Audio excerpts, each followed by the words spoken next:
Hello guys, NautoAce here, and I want to give my thoughts on Mr. Sakurai's present Kazuya Mishima for Super Smash Bros. Ultimate. So he did his presentation, and like before, as always, when he showcased the character, he always show respect what the character is all about.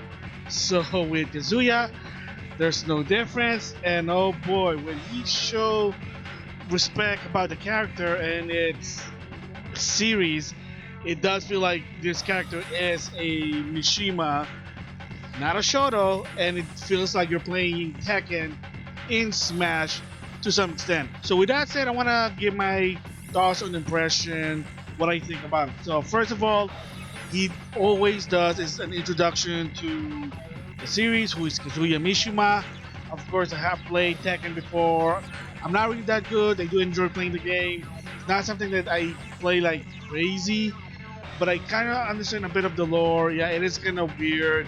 Yes, Devil Jin, kid, they throw off the cliff, volcano, Mishima family. Let's just say that they're dysfunctional.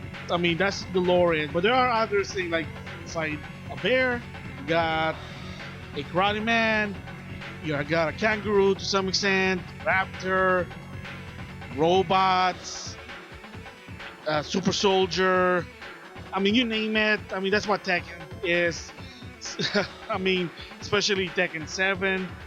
I mean, heck, there's even now guest character there. I mean, but that's a different story there. So again, you gotta give props to what Sakurai. I know the reason why sometimes the presentation takes long because he does explain everything to the general consumer. Somebody who's not into Tekken, somebody who's just into Smash but doesn't know all the characters from what game. He's trying to explain that, so that's the reason why it's super long there. And again, it's worth watching it if you're like you want to be interested with the character for the show. So I was interested, that's why I watched it.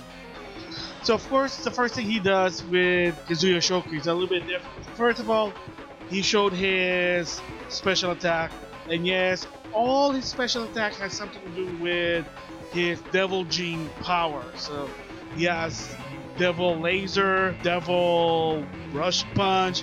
Heck, there's even a move that you grab the guy and slam him on the ground. And then yes, there's even the recovery where when he turns into a devil, he actually like lights up. And in the game itself, to some extent, I know in some game there is a move that you can fly up and it should laser down. But remember, in Tekken 2, you have to fight Devil, which is that's Kazuya. So that's what his special is. I mean, yeah, it kind of gets the essence of Kazuya. And then of course, now the tricky part. So before the presentation during the Nintendo Direct, he showed some of the move. What the heck is that? Well, gotta give props again to Sakurai. He gave Kazuya some sort of Tekken move with his attack button. Yeah, so in the game itself, there's 4 attack buttons: 2 punch, 2 kick, and then you gotta do some button combination to do a certain move. So what do you do with Smash Bros? Since there's only 1 attack button, you do it with the big A. So he showed what it is. There's some sort of like combination such as double dash A, and he does like a flash combo. The diagonal up forward A, he does the tsunami kick. Dragon punch with the A, he does a trip hurricane kick. Oh my god, there's even like back diagonal like jump kick, down crouching attack. He does like the roundhouse kick that most Tekken characters do. Oh my gosh, I mean there's even a lot, and even the best part here is whether you push the button rapidly 10 times, yes, 10 times, or you hold it down, Kazuya will do a 10-hit combo, a signature for Tekken characters.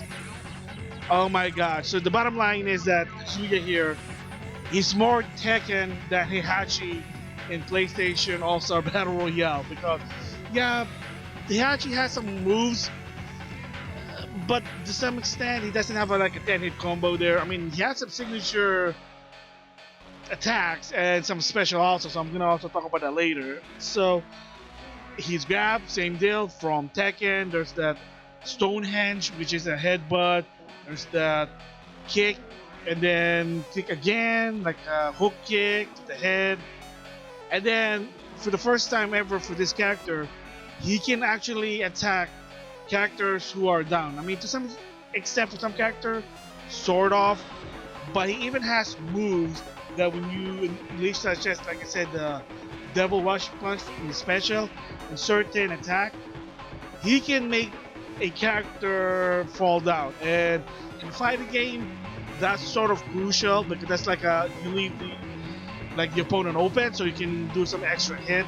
So he showed that, and then he can even do, if you do it right, Tekken combo air juggle strategy. So I'm like looking at it, I'm like, oh my god, there's like a lot. But again, unless you know Tekken, you're probably not gonna understand what it's doing. That's the reason for the presentation there. So my thoughts about that one, crazy.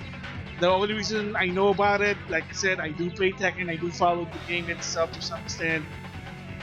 Oh my gosh, like wow. So his Smash finale, it's basically a super laser buster attack. So multiple laser, he says something and then he becomes devil. Again, from what I understand, it's based on Tekken 7. So again, wow.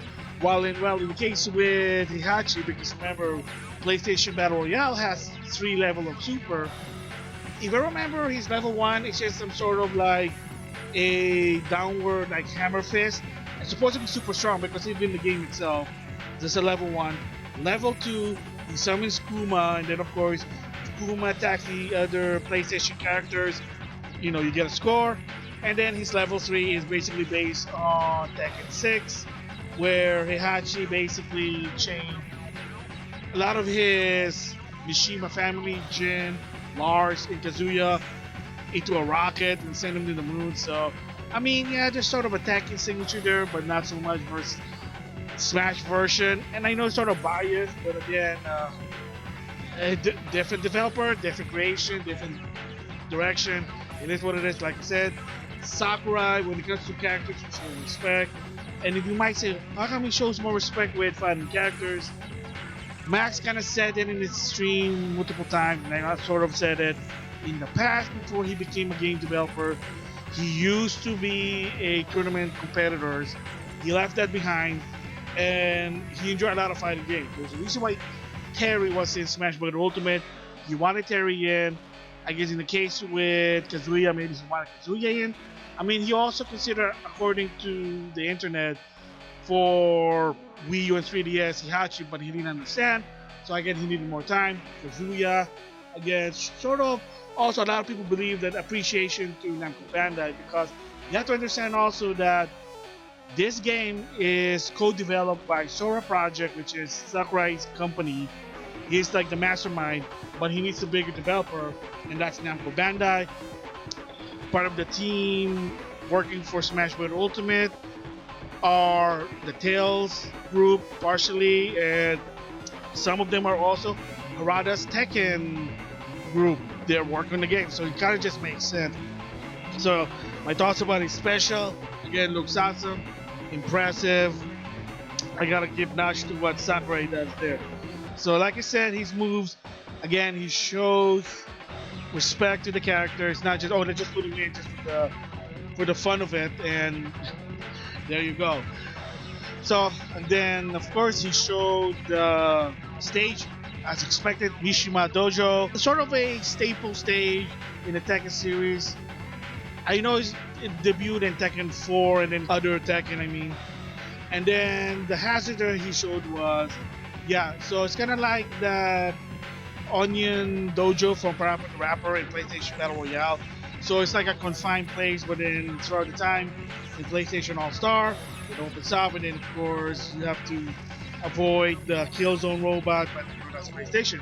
When it comes to the Super Smash Bros. Mishima Dojo, is that when you hit the floor or the ceiling, it starts breaking to a point that it destroys the wall and the ceiling, and then finally, smash out. But then the catch also this one is that after a while, after you destroy the walls or the ceiling, for whatever reason, it regenerates itself and then it repairs the dojo. So kind of weird and eerie mystery there, but of course Sakurai just, he likes to put that lore mystery tidbit fun about it. But it is what it is. Kind of like Luigi's mansion, the stage. After a while, the mansion goes back to its normal self again. I mean, something like that. And of course, they showed an Omega and Battlefield. Same deal there. So my thoughts about the stage and its hazard. Yeah, it's a fighting game. Kind of makes sense of what it is there. And then the song. 39 songs throughout 9 Tekken game. Well, 7 main game, 2 of the Tekken tags. So he had some of the songs there, some are remake, of course, some good ones there. I did not see Fiji as one of my favorite songs, and unfortunately, I don't see it there, so bum me out there. But most of the songs are there, so hey, it's cool. Awesome. 39. Still, I mean, freaking SNK was like, what, 50? Because SNK was very generous, but with this one, second generous, because when it comes to Final Fantasy, at least now it's what, 9? I mean, 2 from Midgard and 7 from the Final Valley. So again, but it is what it is. Different company have different opinion. Kind of sucks, but it is what it is there. So song-wise, awesome there. And then, of course, without a presentation, there will not be a me costume showcase. So of course, there is, and kind of brutal for some. For me, I don't care. I mean, it is what it is. But I know some I've seen on the internet, they were like disappointed. So why? So first, they showed Lloyd from Tales of Symphonia. Makes sense there. I mean, he wasn't Wii U and 3DS, so he's back. So with him, finally the Mii costume in Ultimate, all the DLC costume from 3DS and Wii U are in Smash Bros. It's complete. It's done. That's it. So I had a feeling that eventually all of them will be making a comeback. So, ta-da! So no surprise there. So the second one they showed was Dova King, or what they call it, Smash Brother Dragonborn. And I'm gonna explain about the title again. I can't believe they still pulling this crap, but I'll explain that later. And also a part 2 of this, but that'll be later. So anyway, Dova King's in the game. So for people who don't know who Dova King or Dragonborn, it's sort of a name, a character title, kind of like Hero, the Luminary for Dragon Quest 11. Dragonborn is the hero for the Elder Scrolls V Skyrim. So, and of course, just right now, officially, Bethesda, who owns Bethesda as of right now, Microsoft. So, guess what? Another Microsoft representative. Awesome. And then the biggest one that a lot of people were hurt. They said this really hurts a lot. I'm like, it is what it is. You already got Bayonetta. Come on. And that is Dante from the Devil May Cry series. People even using that particular meme and this particular sticker, like, hey, guess what? Now it's including Dante as a Mii fighter or Mii swordsman, and yeah, a lot of people are sad. And for people who don't understand why, is that when a particular franchise or character becomes a Mii fighter or a Mii costume, they're not going to be a character. They're deconfirmed to some extent, but again, I'm gonna give another video about the future of Smash Bros. Because Sakurai did mention something about it, but again, that'll be later. And then lastly, another one that people are sad, that's now deconfirmed, and that is Shantae will finally be in Smash Bros. Ultimate as a Mii Brawler. Oh boy, well, at least it comes with a song, so the half genie now from Wayward, so thumbs up, another Western IP that people really love. So, and of course, if you notice with Dante and Dragonborn, they did not put the actual name of the game rather than their name of the character. And I kind of talked about this before at, I think, the Minecraft showcase presentation, that some people believe it had something to do with the ESRB, that if you mention a game that's an M-rated, then you're obligated on the trailer to put M. So imagine a trailer that says E for 10 to M. That's kind of weird for the general consumer. Like somebody for me who I follow video game, then I understand, but somebody who's a parent might not. And I think Nintendo's trying to avoid that. Again, I don't know. Like I said, I'm gonna talk more in depth about that on a different video, a follow up. But it is sort of unfortunate because there've been sort of a rumor. I mean, part of the rumor is that there were some who kind of reported to the ESRB and to the Better Business Bureau. I know it's kind of wow, it's not really a big deal. I mean, yeah, it's not a big deal, but it's kind of like sort of annoying to some extent. Like, what the heck? And you see some people, they were even confused of why would they do that. And like I said, a lot of people kind of believe it had probably something to do with the ESRB. Papa Geno is actually kind of talking about this in a old video there. So anyway, like I said, that'll be a different video. And of course, Amiibo, they made an Amiibo news, and yeah, I mean, they showed Minion for Fighter Pass Volume 2. However, he also announced that starting with Minion, they're not going to be released until 2022. So, of course, on my previous video about the Amiibo, what's going on, like I said, there will be a follow-up. I'm going to put it up. Depends which one I put up first for the video. But yeah, it seems that either Nintendo's having problems producing Amiibo lately, maybe it has something to do with the pandemic, I don't know. But yeah, like Min right now, they only showed the prototype 2022. And he even made a comment saying that it's kind of weird for Nintendo to do a Kazuya Amiibo. I don't know what that means. So I don't know what he's trying to say there. Maybe there's something more than ECI. Just have to wait and see. But there's also some the way he kind of talk about the Amiibos, like Min could be the last one, and they're not going to do the rest of Fighter Pass number 2. Again, no one knows. Either probably just they're having a problem.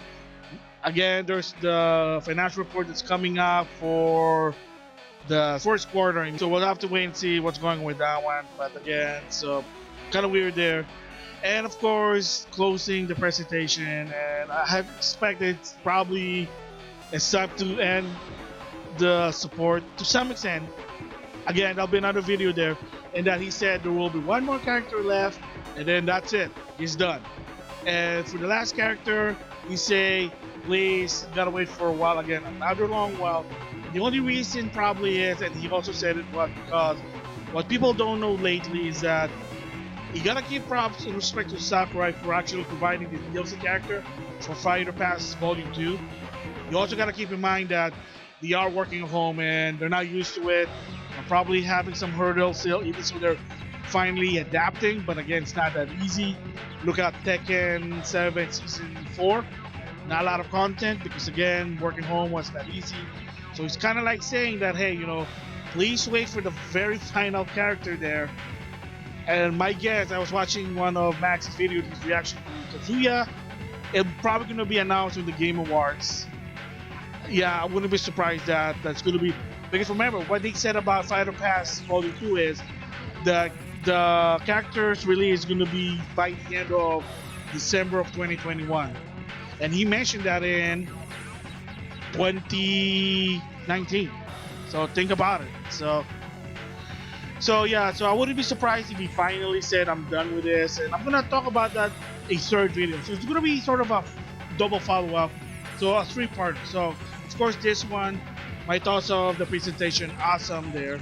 Second is sort of the controversy, controversy, you decide, of what's the deal with this weird trailer for the US and now apparently also in UK. Probably has something to do with the ESRB. And then the third one is the future of Super Smash Bros. Ultimate. I think Nintendo probably themselves, I know I hate to say this, but you gotta keep it real. They're probably gonna stop supporting this game eventually. Sakurai said that he's not really doing more after this. There's no, as of right now, he said there is no Fighter Pass Volume 3. It could be someone else to take over. I'll give my thoughts about that. So there you go. So anyway, overall for the Kazuya presentation, awesome. I like it. Kind of gives reason why you should try Kazuya if you're a Tekken fan, and if you're not, then it's up to you. You get the Fighter Pass or you buy him separately. A lot of people that I follow in the internet. Kind of like the guy, so there you go. So overall thoughts, awesome the presentation. And yes, like I said, stay tuned for those other two video. The B costume trailer, Confusion, and the future of Smash Bros. Ultimate. So with that, I'll see you guys later.